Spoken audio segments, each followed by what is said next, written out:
Okay, well, we're at just past the top of the hour, so I think we're going to get going. So, welcome. Thank you all for joining the webinar today. We know how busy everyone's time is, so appreciate you being here. This is also a topic that's received a lot of attention and a lot of focus across our industry, but it's also a topic that's very much misunderstood and has different interpretations and has been implemented in different ways across different organizations. And unlike MSP, which is universally understood across buyers, suppliers, and workers themselves, direct sourcing is still maturing across the US market. In today's session, we're going to focus on the US market, although our panelists may bring different examples from outside of the US. We've put together this webinar with people that are truly passionate about direct sourcing. We have collectively spent time planning and building our offerings, and each panelist on today's call have a slightly different view and a slightly different area of specialism in terms of the market and the many facets of direct sourcing. Indeed, one of the challenges that we collectively have as a wider industry is that contingent labor is more complicated, and unlike full-time hiring, where we typically find resources and then hand over to HR, in contingent labor, there are many additional steps and unique challenges versus full-time hiring. 12 months ago, many of the people on today's webinar met and got together to discuss some of the challenges that we are all faced with respect to designing, implementing, and ultimately making direct sourcing programs effective. We discussed how we might be able to come together to address the challenges, and 12 months on from those initial meetings, a lot has changed, but also a lot has stayed the same. In today's webinar, we will address what is direct sourcing, the role of sponsors, the interconnectivity, and the workflows of the various elements of direct sourcing, the candidate experience. We'll get your views along the way, and we'll highlight how we've joined up to provide a solution that can power a direct sourcing journey. We will leave time at the end for questions, but equally, if anyone does have any questions, please use the chat functionality, and we'll be able to take questions as we go.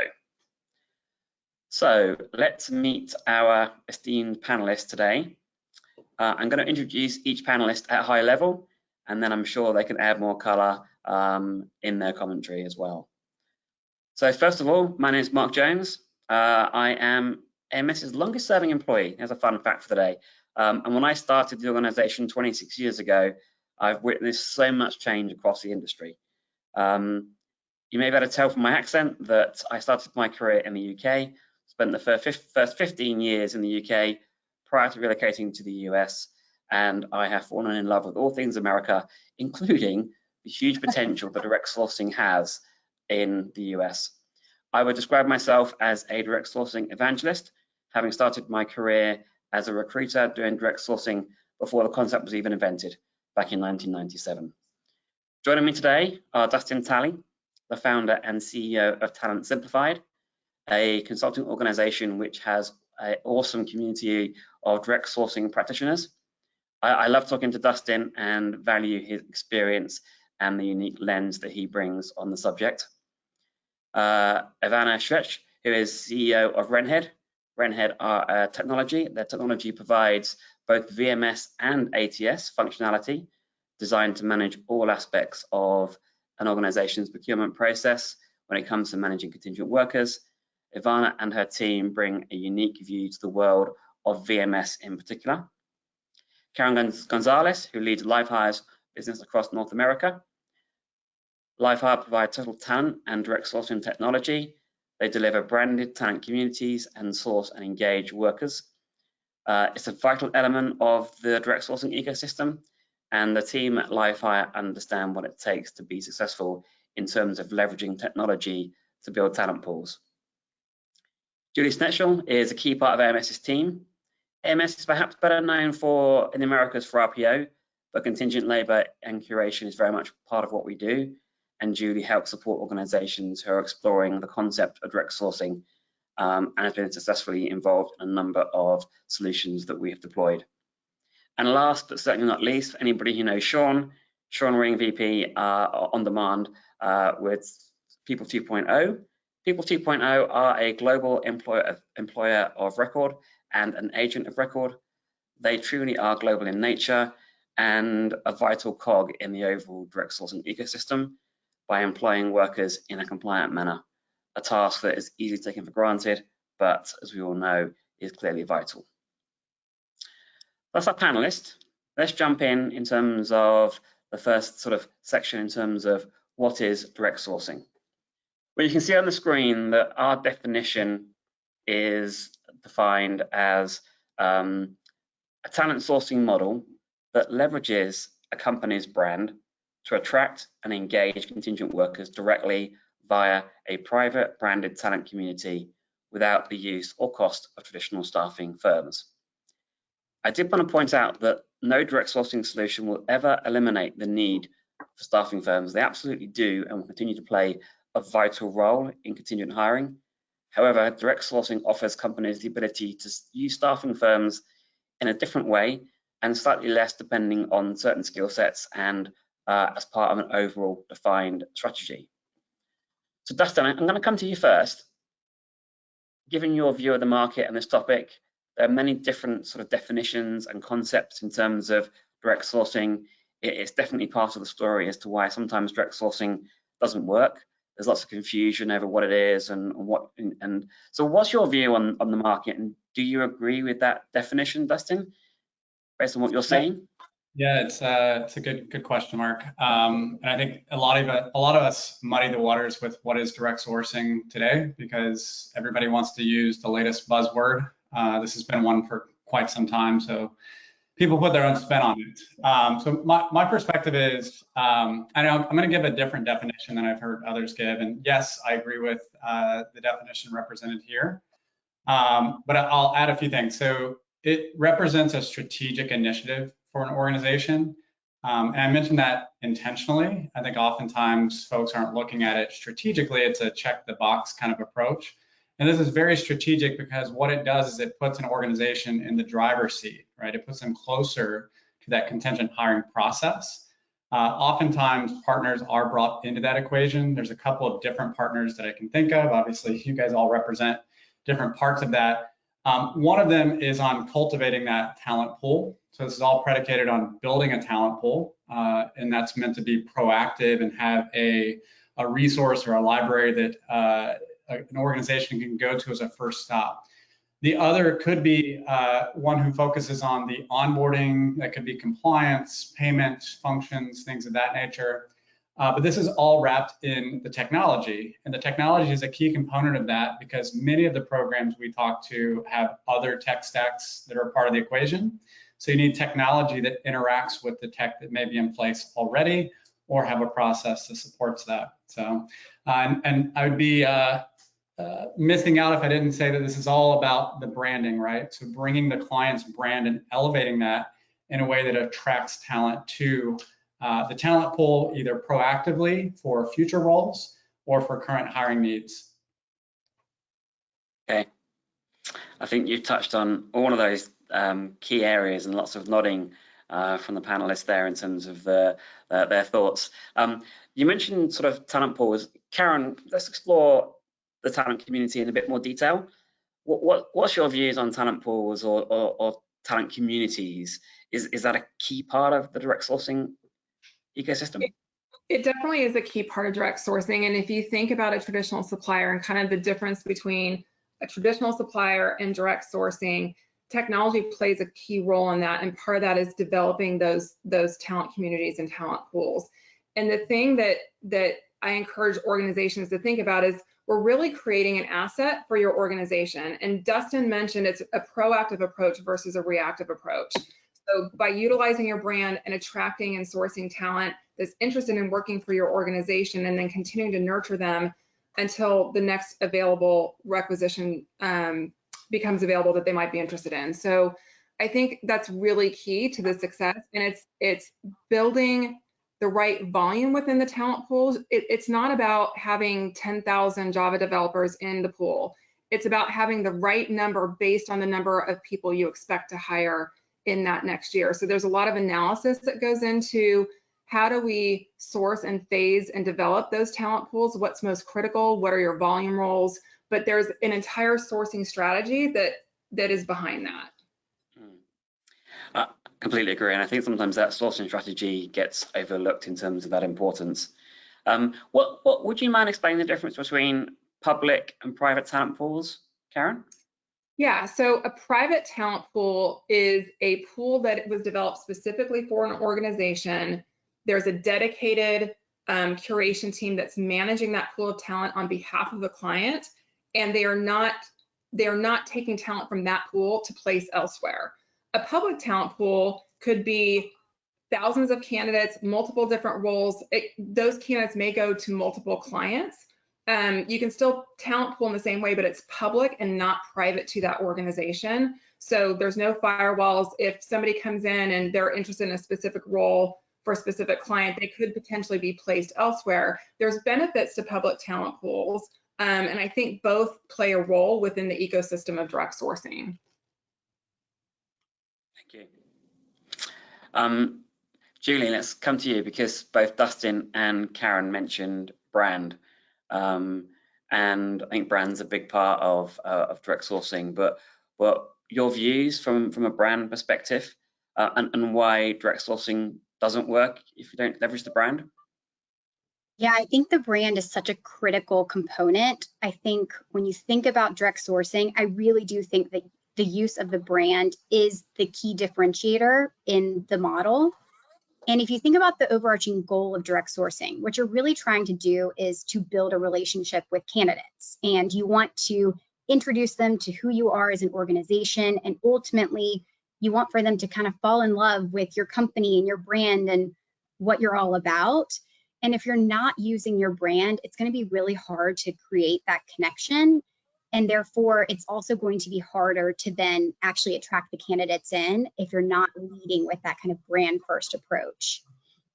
The other thing that I think is really interesting about the use of the brand is that this also really ties into this total talent management conversation that I feel like we've been having for years. I'm sure everyone kind of rolls their eyes a little bit in hearing that phrase because we've been talking about it for so long, it feels like. But the concept of total talent management really comes into play and becomes achievable when you think about direct sourcing. So one of the things that AMS, and Mark mentioned this at the beginning, that we're really strong in is RPO.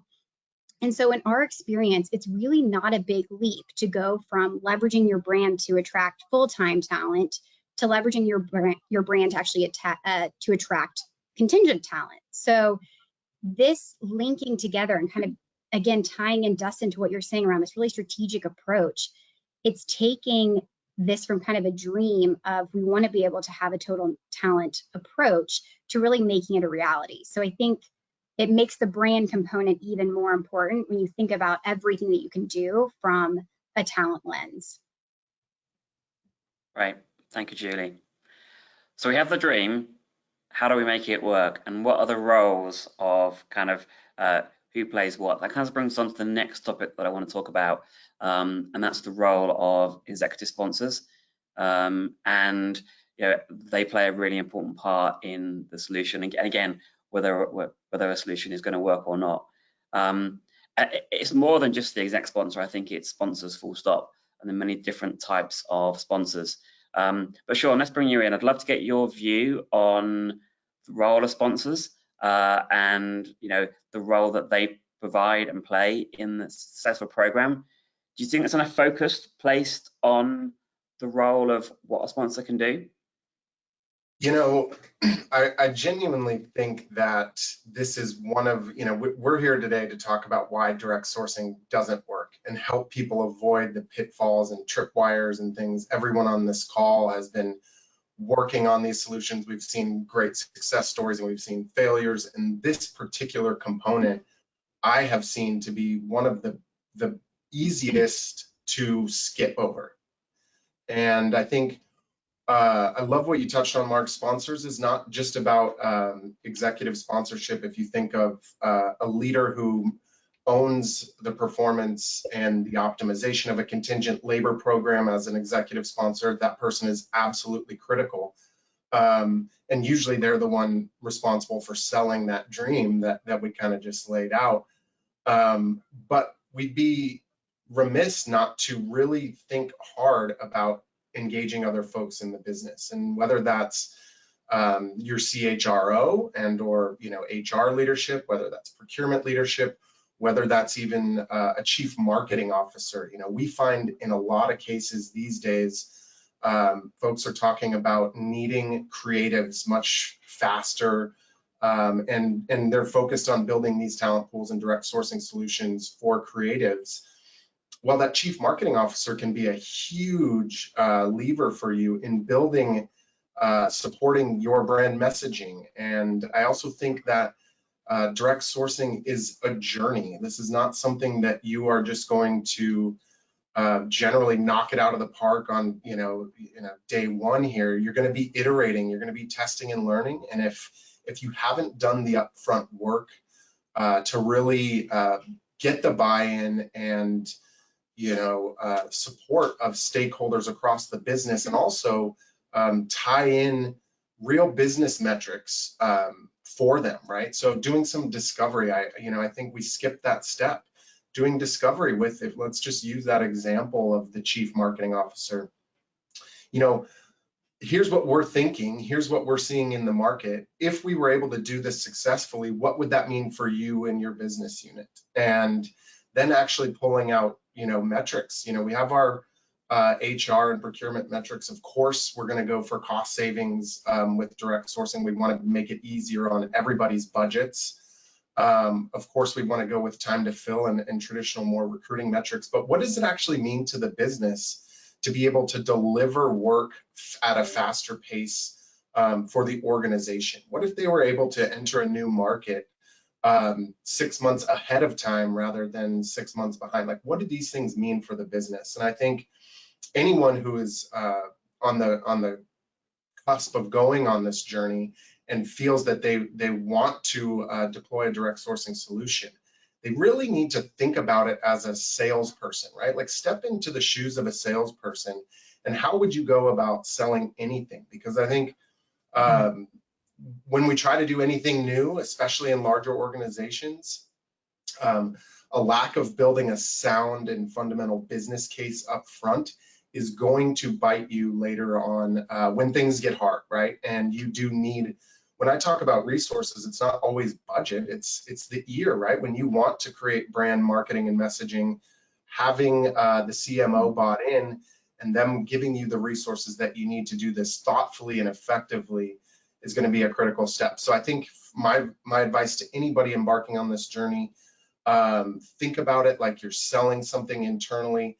Do the discovery, get all the right people bought in before you get started, so that you fully understand the stakeholder map within your organization and have garnered the support you need to ultimately be successful in the long run. Yeah, Sean, I think that's good advice. I'll add something, and just for thought, I bump into two client types. There's those that have the executive stakeholders, they're kind of ready and on board, so to speak. But sometimes contingent hiring isn't strategic to that organization already. So you've got the type of, like, contingent is a part of it, right, Julie, to what you said earlier, like RPO and contingent play together. Does the group here think that contingent hiring or that direct sourcing is an initiative you can start to rally those executives around if they're not already bought into contingent being strategic? Dustin, no, you're spot on, and I think broadly this entire contingent labor ecosystem has struggled with that lack of, hey, this is important, we should be strategic, and a lot of programs end up being really transactional in nature as a result, even if 40% of that company's total workforce is under this contingent umbrella of some sort. I think this absolutely can help put contingent on the map, and I'm hopeful of that, because I think you're right. I think more often than not, the executive leadership of a team kind of looks at this as just a transactional or a commodity. That's a great point, Sean. There's so much misalignment also between HR and procurement. They each have very different jobs. And only HR really can understand the complexity when you're dealing with human capital and how complex these programs need to be and how seamless and easy they have to be on the front end. It's not an easy thing to put together or to educate all the different stakeholders, but I do think it's absolutely critical. I agree with Sean wholeheartedly of all that, pre-work that needs to be done, and it does require a lot of education. And I think just on another note, I think too, I think people often minimize the impact that contingent labor has on their organization and has on their brand. And so if you think about social media, and if you've got 30-40% of your workforce that's contingent, they will have a strong impact on your brand, and they're out talking about your organization on Glassdoor and other social media sites. I think the other thing we've been talking about, key stakeholder buy-in and building your business case, it's understanding too, what challenges are you trying to solve, not just for the person that's kind of that executive sponsor, but in terms of getting other key stakeholders involved, what problems are they trying to solve, and how does direct sourcing solve that challenge for them? And if you can bring that to light for them, then that buy-in will be much easier, and then adoption will be much easier.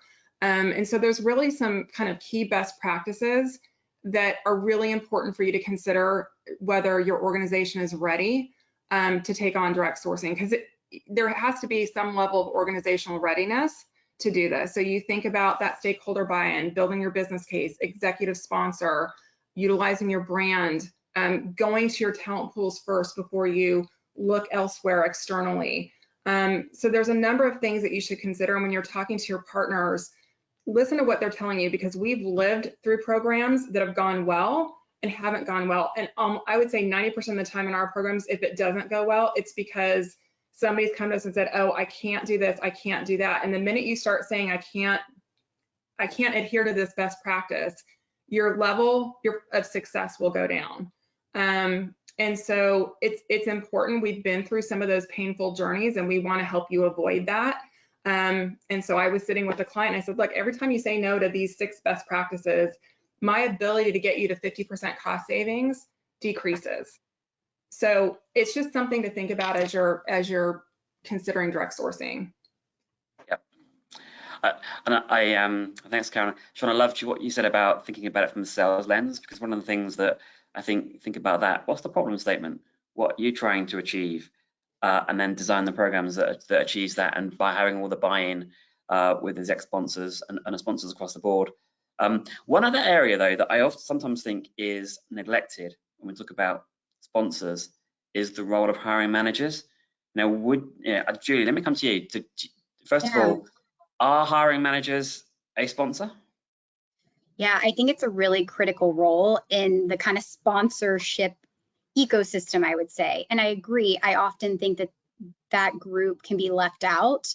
And ultimately, they're the ones who are going to use this. And so you want them to be on board and excited about using the direct sourcing program, or else it's never going to work. And I think we do spend a lot of time kind of focused on the exec sponsor level, which is really important. You need them to mandate the program. You need them to help kind of break down internal roadblocks.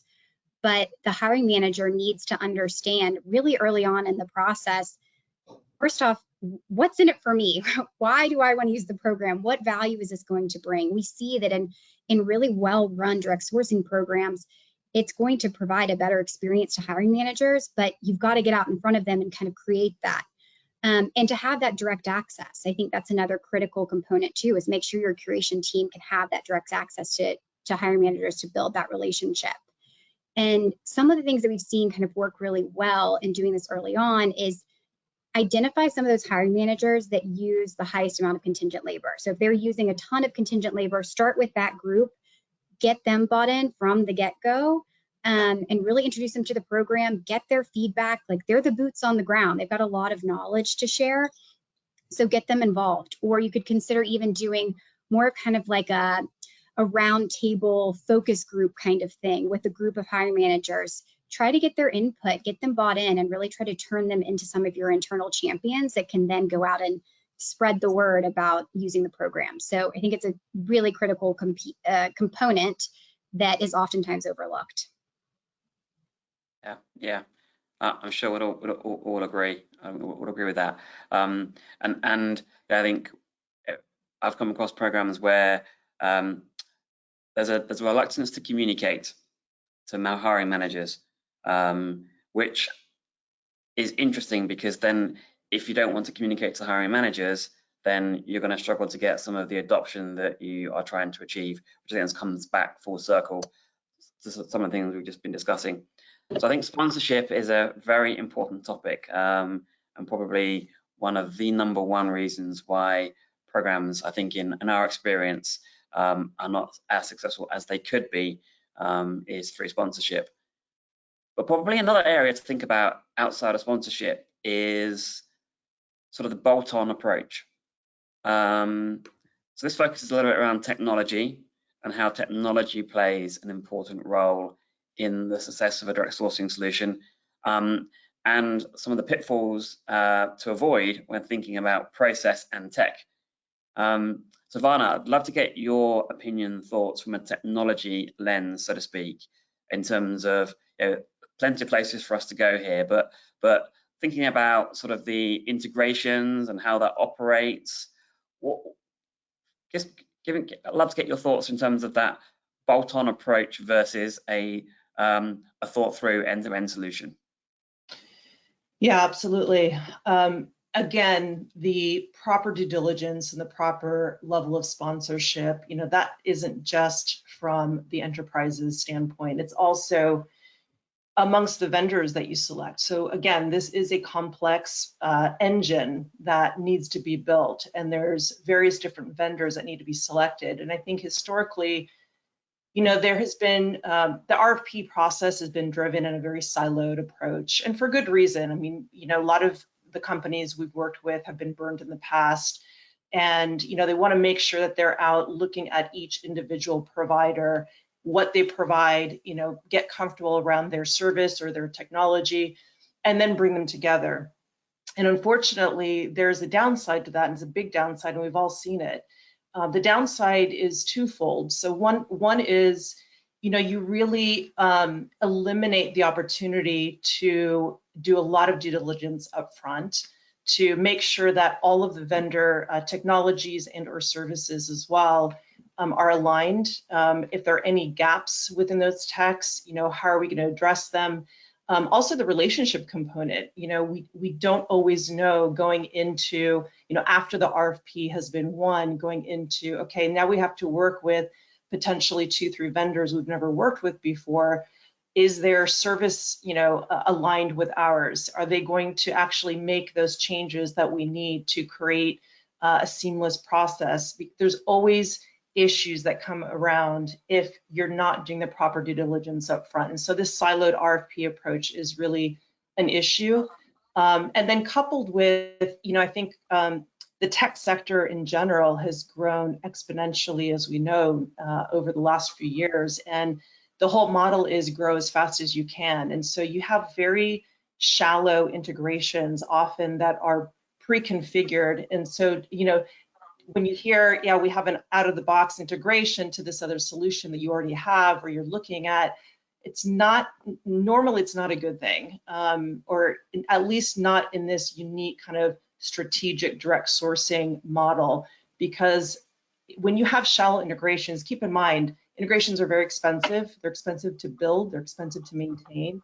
And as a tech firm or tech product, you have to do it with several different providers so that you can go into an RFP and answer yes to those particular questions. But you're not always, it's impossible to dig deep into every single one and say, okay, we really truly have a deep, bi-directional data feed and integration where your direct sourcing, program can succeed. And then of course, you have the extra added complexity if you're bolting on this, these multiple vendors, tied together, building it onto an existing program and MSP.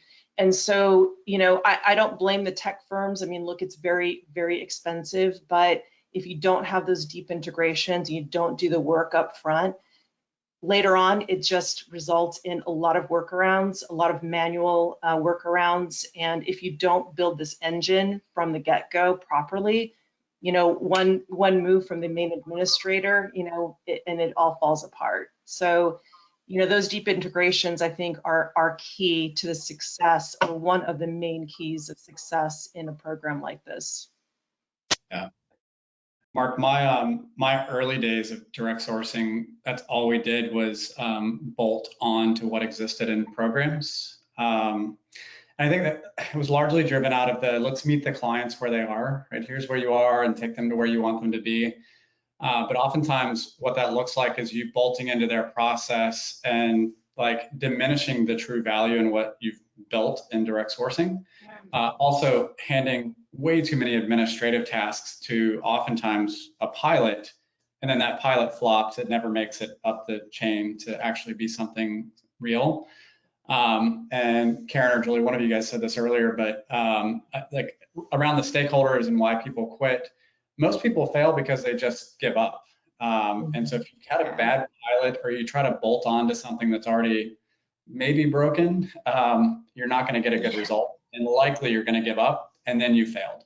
So SIA is probably right in saying that 16% of programs succeed. That's because most people failed by giving up. Yeah. Great point, Dustin.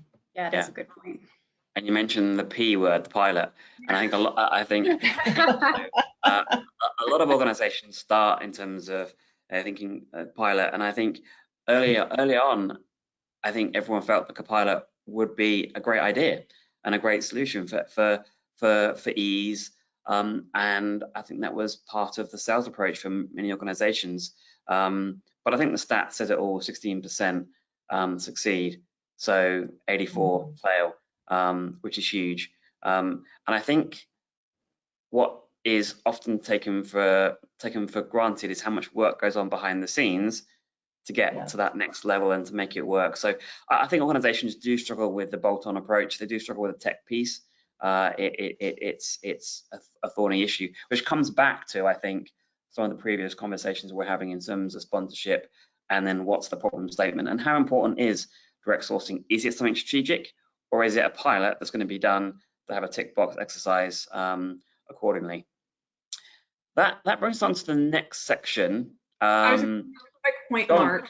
Yeah. On the pilot, there's a difference between a pilot and a phased approach, in my view. And so when we say pilot, that could mean 6 months, 12 months, whatever. We're gonna kind of dip our toe in and see how this works. Versus, we might have multiple geographies, and we may say we're gonna start with the US and then we're gonna do Canada. And so there could be a phased approach depending on your organization, and your partners will make recommendations based on what that looks like. So a phased approach is different because I think overall there's a strategic initiative. There's a plan of how you're going to grow your direct sourcing program, and there's a plan in terms of what that's going to look like, versus a pilot that's kind of like, well, if it works, great. If not, we tried. And normally not enough time to really see the value in the direct sourcing program. So I just wanted to make that. Yeah, keep in mind it is an engine that should keep growing, right, and improving. And you can't do that in 6 to 12 months. You know, you can get a lot of great success the first year if it's built right. But if you're looking at it as a pilot, you know, and you're not doing, you know, all the due diligence and all the, you know, really deep integrations up front, which is hard to do and it takes time, then you're right, Karen, it's going to fail and you don't get the full value. Yeah. So I've learned two things.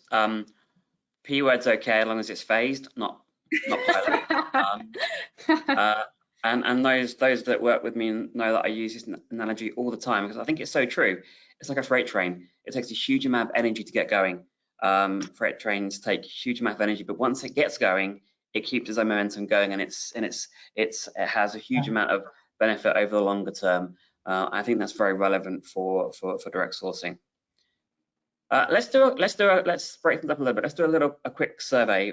I'm thinking of looking at the time. Those of you who are able to would love to get your thoughts in terms of, you know, if you are thinking of doing direct sourcing, or indeed you may already have a direct sourcing program live. Just give your thoughts in terms of anything there that kind of sort of jumps out. I think we've spoken about these in a number of different ways. a few minutes.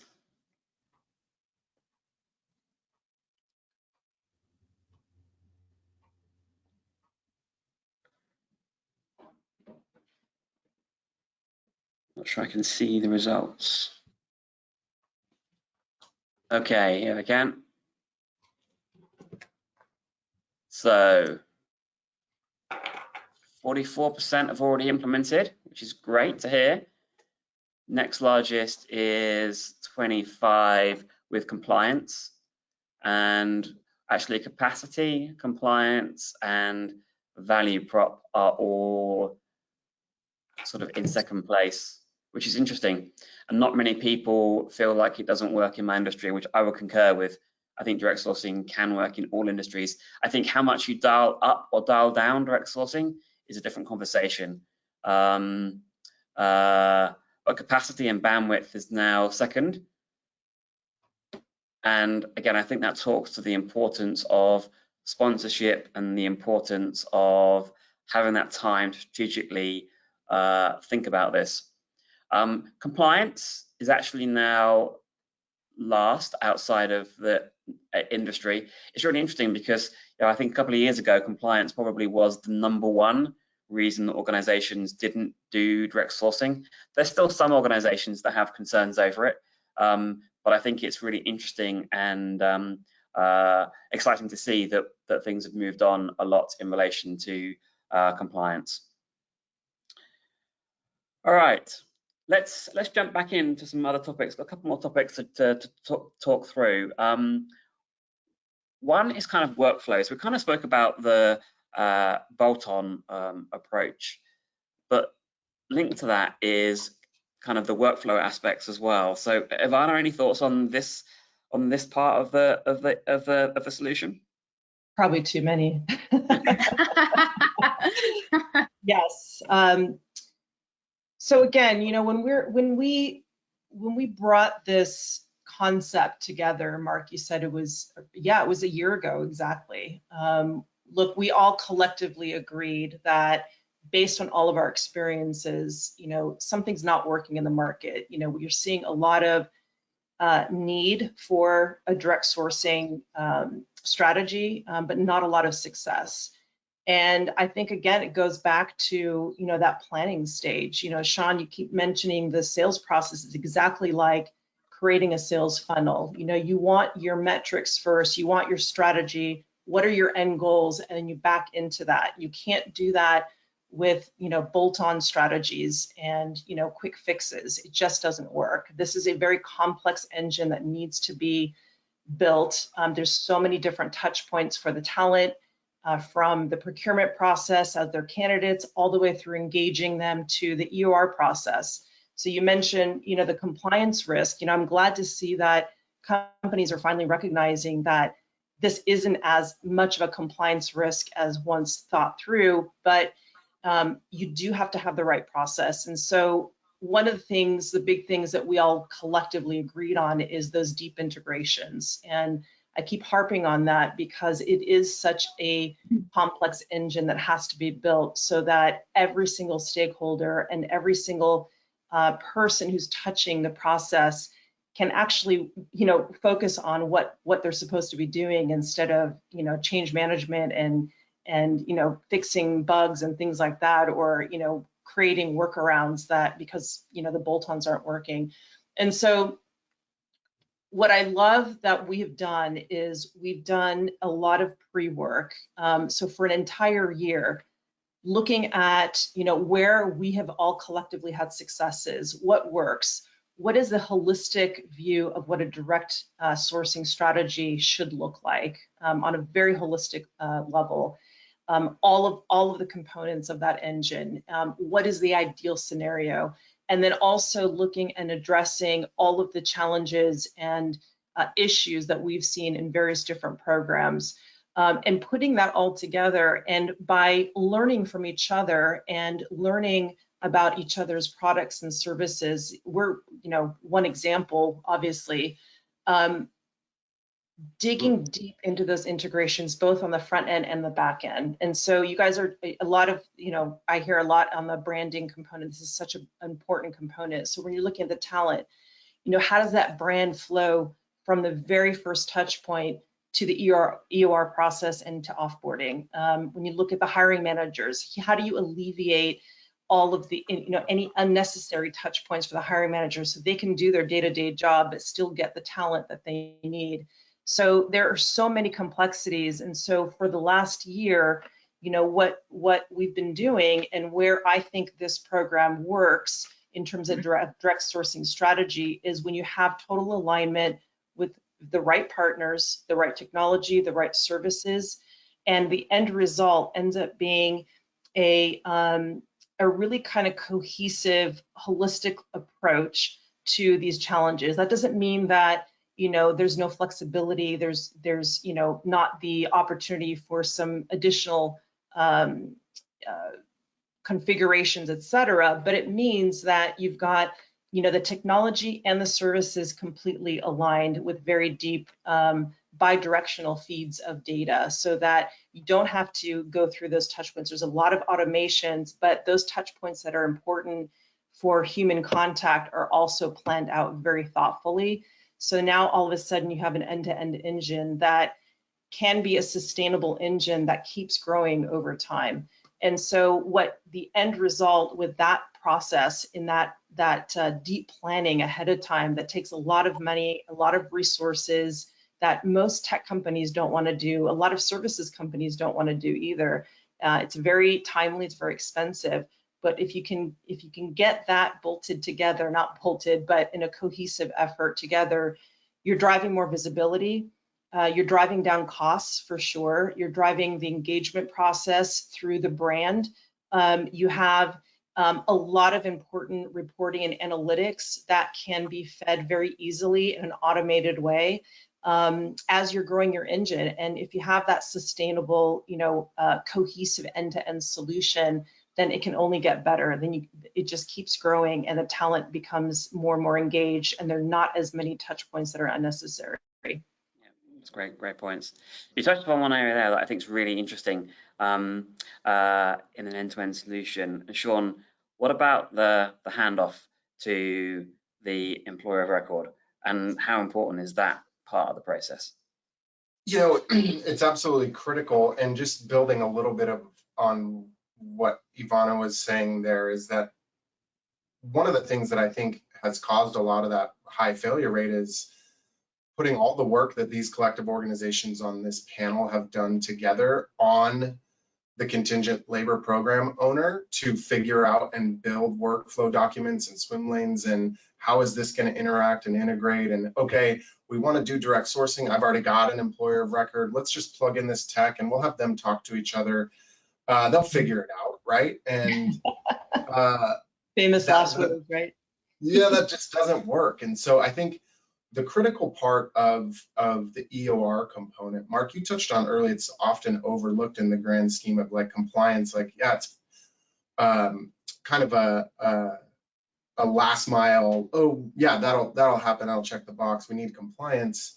But do you really want to create? If we go back to the conversation of transactional or commoditized versus strategic, if you have a vision for this where you are able to genuinely build a talent community that is thriving, that is engaged, that is screaming to the mountaintops about your brand and the experience like it is to work there. Every single one of us knows, because from either job experiences that we've had, but those of us really focused on HR, when full-time hiring processes are looked at, everyone knows how critical onboarding is. Those first few days, those first few moments, how your experience is as you enter into a job is critical for retention. And in this world of flexible, contingent, and independent labor, retention is, hey, that was a fantastic experience. I was paid well. I liked the team I worked on. I was excited about the work I was doing. I would absolutely go work for that organization again. And without having to invest in acquiring new talent, if you can redeploy people and you can build those active and engaged communities, the EOR part is really important. They're the one, paying the worker, the onboarding. We've worked really hard over the past few years to, specific to the direct sourcing space, make it clear to the candidate prior to them getting to the EOR what the process is going to look like. and then also involving the candidates to give feedback into these processes so that we can iterate and genuinely take care of the candidate experience. Because I think a lot of people pay lip service to, we care about the talent experience, and again, in contingent labor, I often find that that is simply lip service, and that they're not really interested in putting their money where their mouth is, and that, you know, ultimately erodes the value proposition and all the work that everyone's doing later on if you're not taking care of that. So we've, you know, as a part of this, you know, direct sourcing accelerator program, we built integrations with the technology components too to trigger onboarding and various bi-directional things. So instead of putting that all on a customer sponsor to map out, we've taken care to do that in advance, and I think that's going to really accelerate the pace of adoption and success rates that we see in the long term in this space. Yeah, agreed. It's such an important part. So there's two sides of it I'm hearing. We were saying that you know, people quit and give up and whatever, executive stakeholders aren't in place and it's on the client, that's why it fails. But I think a lot of those early stage ones, as I think back to, the partnerships didn't exist like they do today, especially with what you guys have built with this partnership. We went through, this is back when I was with another organization, we went through several partners at failed attempts of trying to get this right. And I think the world is trying to catch up to the ability to be able to direct source, but it does take a partner ecosystem. We just did a talk in the direct collective community around partner selection. And I didn't have an appreciation for how difficult that is on the buy side of the world to think about the partners they have in place today and then try to find the partners that can actually plug into and work together cohesively. That's actually probably the biggest challenge most of these organizations face today. I would agree, Dustin. Probably biased. But Sorry. Very elegant.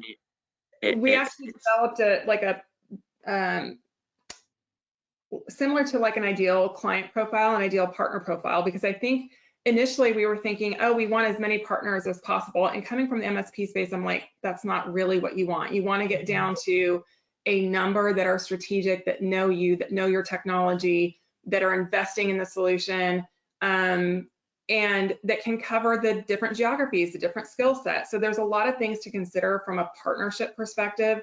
We've done a lot of the work for you because we wanted to make sure we knew what partner would be best for each opportunity and why. So if a client came to me and said, why are you recommending so-and-so, I could come back to them and say, well, based on your program, these are the things you've said are important. And we know that this partner meets all of those needs. And so with this group, we've done all that pre-vetting already. And it just makes things so much easier for everybody. It's especially important, Karen, those are great points when you look at the mid-market space. You know, even if you're an enterprise and maybe have a small program of, you know, 15, 20 million, it's very difficult for tech firms in particular to dedicate that type of time and due diligence and everything. You know, their growth model it just does not align with that. And so, you know, when you're looking at smaller programs, you know, having this pre-configured, it saves so much time, saves money, and at the end of the day, the collective experience of, you know, the whole group really resonates with the success of the program for the end customer. Totally agree. One last point, Mark. So all of those things that we discussed about building technological integrations, you know, workflows, like complex workflows, we have built 14 pages of PDFs of workflows for the end-to-end solution of this. But people do business with people. And at the end of the day, when the tough gets going, and if you've just kludged together some disparate organizations because they're already in, you know, these are already our suppliers, they'll just work together. I think that can be a real big miss as well. And I think part of the power of what we've built here together in being strategic with one another is also the people components and the organizational alignment that create a cohesive solution, not just from a tech and a workflow and service delivery perspective, but the organizational alignment of the folks here on the call. Yeah, completely agree. Completely agree. There are some questions coming in, so I'll come to those in a few minutes. maybe you could just jump back to, I think Ivana and Sean have alluded to a couple of things that we've bought, so that we've built together. So maybe Jason, just pick up the DSAP slide. Thank you. So it's really interesting because I said 12 months ago, a lot of people here came together to think about what that solution needs to look like. We wanted everything that people have spoken about on this call.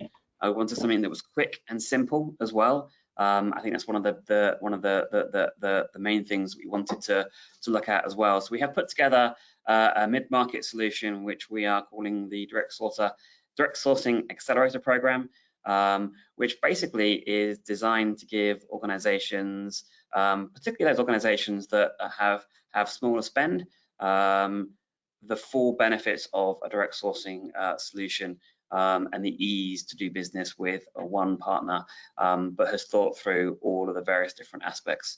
So we've given a lot of thought and effort into what this should look like and bring together the best of thought processes across the various different aspects of direct sourcing.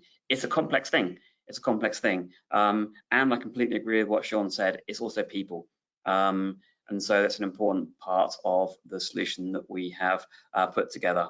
So we're very, very excited about this as a proposition, particularly for mid-market organizations. Jumping back to one question's come through in terms of, actually it relates to talent pools. And maybe, Karen, I'll come to you on this. It says, how do you see the success levels vary based on the skill level, skilled labor versus professional in the private talent communities? A great question. And I think, I don't mean to sound evasive. Some of it depends on how you define success, right? But I think in general, we're across 18 of the largest sectors. So from a technology perspective, it can work for most roles. I would say day labor is not something that you would want to implement direct sourcing for. And it depends. If you're looking for cost savings, for example, and you've got a highly leveraged program, then it may not be possible to get as much cost savings as you want, or there may be other benefits that you get from a direct sourcing program. And so we have clients where, and I think this really boils down to that sourcing strategy that I kind of alluded to earlier. So we typically want to analyze about 12 to 18 months of past data. We can look at that data and say, okay, what are your volume roles? What are your critical roles? And how do we build a sourcing strategy to start with that? And then continue to build talent pools for the rest of the roles in the organization that you might need in the next year. And so again, it's kind of that phased sourcing approach. I think it can work for most roles. It's a matter of, and I use this example a lot. So some of you that have joined this webinar may have heard me use the same example, but if there's only 5 Java developers in Montana, direct sourcing doesn't change that there's only 5 in Montana. We may be able to source from various places, right? Because if they're working remote, it may not matter, but it doesn't change the fact that there's only so many people available at any given time for any given role, right? Which is kind of the point that I'm making. So it can solve the challenge, but I think it's working with your partners to understand what that would look like. If it's a role where there's not a lot of people with that skill set, we might only have 10 to 15 people in the talent pool, but we have a talent pool. So when that requisition comes in, we want to go to those people first, see if they're available, and if not, then we go out to external sources. I think the only one that I would say, if it's day labor or like very short-term assignments, a day here, a day there, it's not ideal for direct sourcing. And I'm sure from a curation perspective, you guys will have different views on this, but it's more about how we build that sourcing strategy than the actual role. Yep. And I'd say the only thing about the roles, though, Karen, just to add to that, is are there repeatable roles? So if you're looking for 10 people versus 1 here, 1 there, 1 in Montana, 1 in Arkansas, that creates challenges where you've got ones and ones. But if you've got a cluster of roles in certain locations or certain skill sets, I think that really does make it easier from a talent pooling perspective.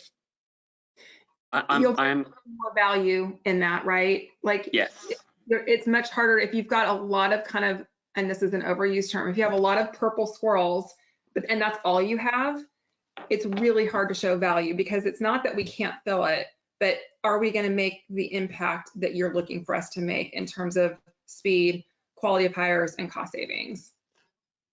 Okay. I can see some more questions, although I am struggling to read them because there's a tiny print on a screen a million miles away.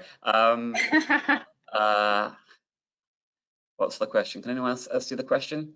This is let me make it. That's it. Make it a bit bigger, please, Jason. Okay.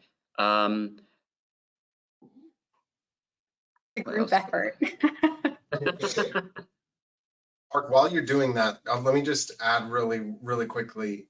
I think the word role comes up too much, and I think that a lot of people think about direct sourcing as staff augmentation only. I've seen a lot of companies that are working on this with independent contractors and freelancers, so many of whom they know already, but they're leveraging technology to continue to engage them over time. So I think this is broadly applicable across contingent labor and not just a role-based solution.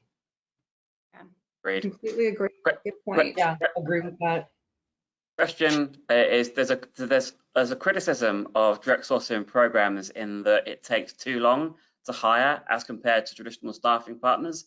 Is this systematic of direct sourcing programs, or is this simply a poor direct sourcing experience? Great question.